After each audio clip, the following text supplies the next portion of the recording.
নমস্কার বন্ধুরা, আপনারা সবাই দেখছেন সরকারি সংবাদ ইউটিউব চ্যানেল। বন্ধুরা, যদি আপনাদের পরিবারে একজন বিবাহিত মহিলা থেকে থাকে, একজন না বন্ধুরা, যে কয়জনই বিবাহিত মহিলা থাকুক না কেন, এরই সাথে যদি আপনারা গরিব ও খেটে খাওয়া মানুষদের মধ্যে একজনে থাকেন, তাহলে কিন্তু বন্ধুরা আপনাদের জন্য দারুণ সুখবর। তখন বন্ধুরা আপনাদের বাড়ির প্রত্যেকটি মহিলার ব্যাংক অ্যাকাউন্টে এবার 30,000 টাকা ঢুকতে চলেছে। হ্যাঁ বন্ধুরা, আমরা জানি যে মমতা সরকার কিন্তু আবারও মুখ্যমন্ত্রী পদে নির্বাচিত হওয়ার পরে বিশেষ করে কিন্তু তার লক্ষ্য মহিলাদের স্বনির্ভর করা নিয়ে। আর তার জন্য দেখুন মহিলাদের জন্য নানান প্রকল্পে কন্যাশ্রী, রূপশ্রী, অন্যদিকে আবার লক্ষ্মীর ভাণ্ডার এমন অনেক প্রকল্প তিনি শুরু করেছেন।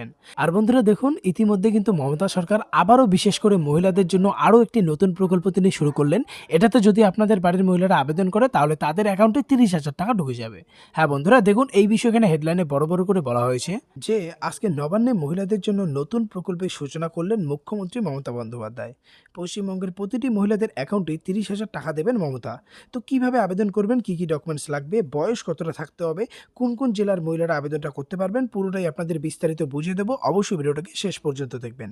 এরই সাথে বন্ধুরা, যদি আপনারাও আপনাদের বাড়ির মহিলাদের অ্যাকাউন্টে 30,000 টাকা পেতে ইচ্ছুক থাকেন, তাহলে অবশ্যই ভিডিওটিকে একটি লাইক করে দেবেন। এর সঙ্গে লাল রঙের সাবস্ক্রাইব বাটনে ক্লিক করে পাশে বেল নোটিফিকেশনটা অল করে দেবেন। তো বন্ধুরা, প্রথমেই আপনাদের জানিয়ে দিই এই প্রকল্পে আবেদন করা কিছু কন্ডিশন বা শর্ত রয়েছে। যেমন আবেদনকারীর বয়স 18 থেকে 60 এর মধ্যে হতে হবে, আর বার্ষিক ইনকামটা 1,60,000 টাকার বেশি হওয়া চলবে না। ইডাব্লিউএস ক্যাটাগরি অর্থাৎ আর্থিকভাবে দুর্বল শ্রেণীভুক্ত হতে হবে। যদি বিপিএল কার্ড থাকে তাহলে কিন্তু সেটা শো করতে হবে।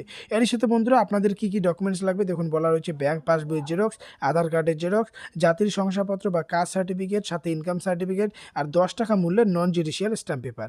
এবারে কথা হচ্ছে কিভাবে কোথায় আবেদন করবেন। বন্ধুরা বলা রয়েছে আপনার নিকটবর্তী ব্লক, পৌরসভা, গ্রাম পঞ্চায়েত থেকে আবেদন ফর্ম পেয়ে যাবেন।